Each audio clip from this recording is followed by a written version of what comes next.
고령화 속도가 지나치게 빨라서 2026년에는 주의를 학습경과 네.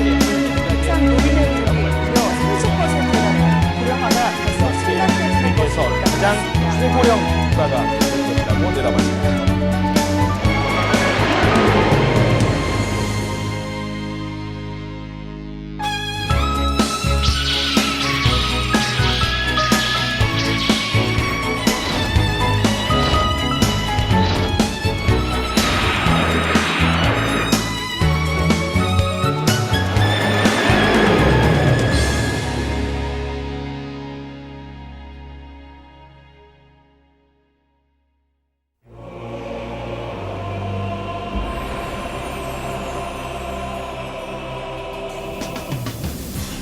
(6.25) 전쟁 이후 베이비붐으로 증가했던 출산 인구가 65세 이상이 되는 2020년, 대한민국은 빠른 속도로 늙어가고 있다.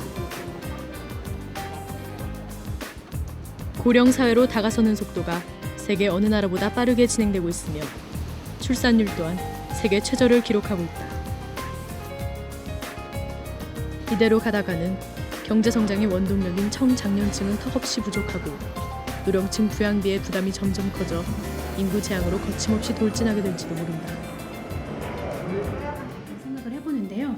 우선 1차적으로는 가정이 제대로 서야 되죠. 그런데 지금의 현재 현 상황에서 핵가족이라는 그 부분에 있어서 부모를 부양하는 데는 솔직히 한계가 있거든요.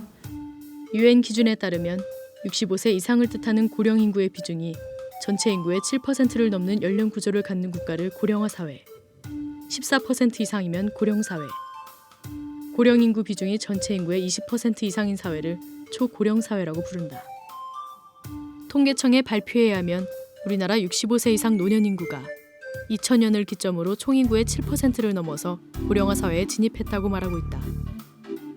나아가 2019년에는 고령 사회, 2026년에는 초고령 사회, 그리고 2050년에는 노인 인구 비율이 34.4%로 세계 4위 수준의 노인 대국이 될 것으로 전망하고 있다.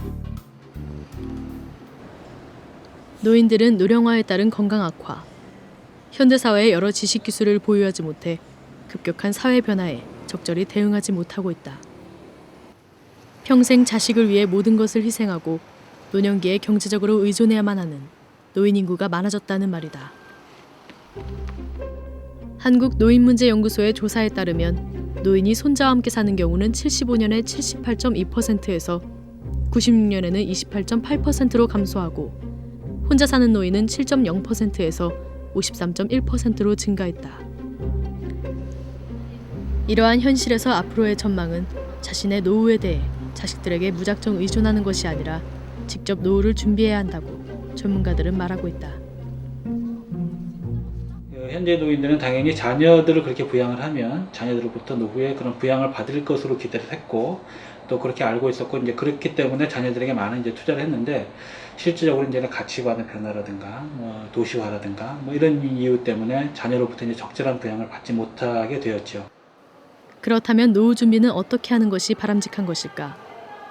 여러 가지 방법이 있지만 큰 예로 사보험과 국민연금을 들 수가 있다. 영리의 목적으로 개인 또는 기업이 보험 사업을 하는 것을 일반적으로 공적 보험인 사회보험에 대비되는 말로써 사보험 또는 개인연금이라 한다. 개인연금은 사회보험과 달리 가입과 탈퇴를 자유롭게 할 수 있으며 보험료도 위험의 정도에 따라 본인이 전액 부담하도록 돼 있다. 그래서 기본적으로 개인연금이라는 것은 일단 우리가 이 시장에서 우리가 많은 구매를 하는 일반 경제재와 서비스하고 같은 거예요. 자, 그렇지만은 항상 개인이 그래 금융 투자를 하게 되면 리스크가 있어요.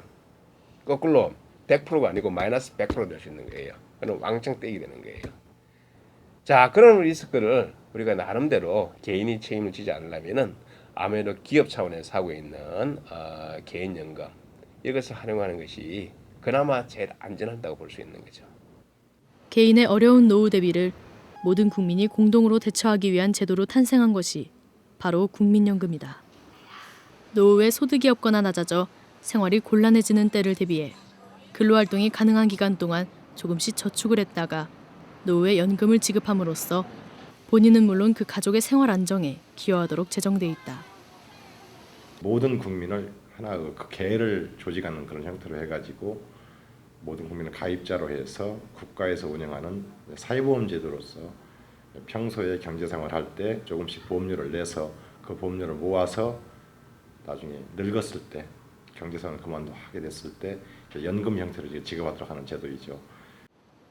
국민연금은 개인보험처럼 자유의사에 의해서 가입하는 것은 아니며 보험료도 개인, 기업, 국가가 서로 분담하는 것이 원칙이다.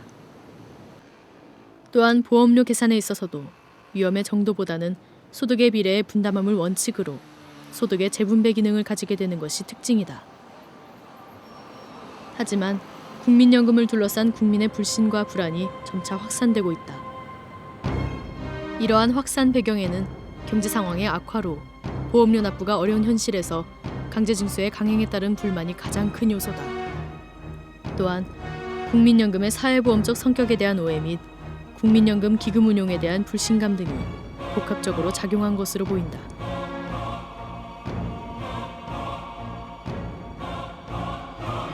국민연금 개정안이 통과돼가지고 그것이 뭐 한 10년 정도 뒤로 늦춰졌을 뿐이지 조만간 기금이 고갈된다는 건 분명하다는 이야기입니다. 월급을 예를 들면 한 200만 원 받았는데 100만 원을 세금으로 떼가면은 그 젊은이가 일할 맛이 나겠어요? 시간이 지나면 지날수록 후세대들에게는 점점 더 많은 부담이 들어간다는 겁니다.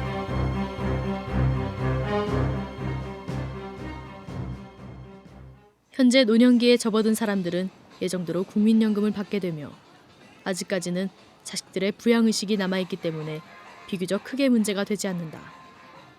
하지만 앞으로 40년 후에 국민연금이 고갈될지도 모른다는 예측이 불거지는 가운데 가장 큰 피해를 볼 청년들은 남의 일 보듯 무관심한 사람이 대다수다. 내긴 내는데요. 예. 잘은 잘. 또 준비는 아직 못하고 있고요.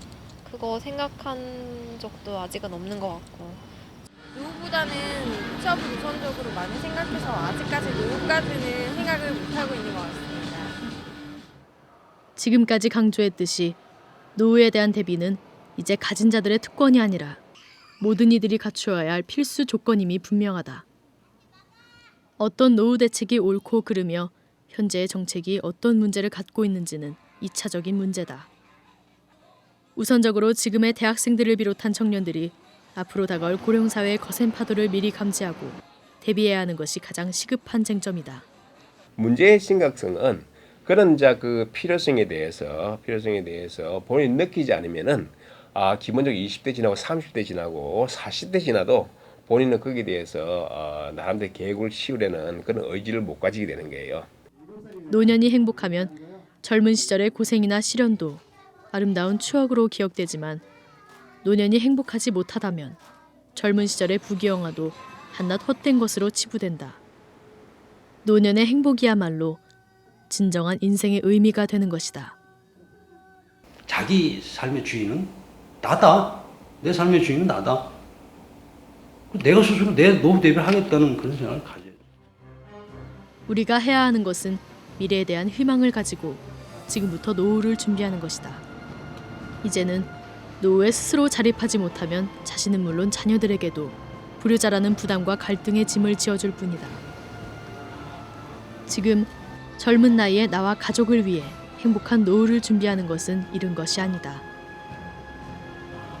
우리의 노후는 생각만큼 멀지 않고 생각보다 짧지도 않다. 인생의 성공을 위해 사회의 첫걸음이 아닌 종착점인 노후를 먼저 생각하는 청년들이 되어야 할 것이다.